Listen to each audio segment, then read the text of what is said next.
Hello guys, કેમ છો? કાલે ગુરુવારે બાદરી બાકા ઠીક બોલાવતા હતા કારણ કે કાલે વાઢવા જતા પણ વરસાદ આવી ગયો એટલે હોત દોણે લડી હતી અમે અને તારી પાછળ દરસ વાઢવા એટલે જો વરસાદ આવે છે તો પાછળ લડશો નકર વાઢશો અને હજી મમ્મી પપ્પા આવ્યા નહીં. હવે બાઇક ચાલુ થયું એટલે હવે આવતા હશે મને ખબર છે અને મમ્મી જ નહીં આવી એટલે મમ્મી આવતી હશે.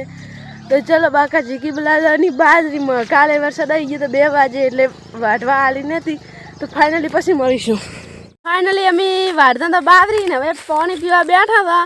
અડધી વાઢી છે ને અડધી વાઢવાની છે ખાસી ઊભી છે હજી તો 2 દાડા થશે બા કાઠી નહીં પડતી ને બાજરી જાને ગની જમા વાઢવી તો પડશે ને વાઢ્યા વગર કોઈ નથી હવે એ બંકા કાઠી નહીં પડતી ને બાજરી એવું અમને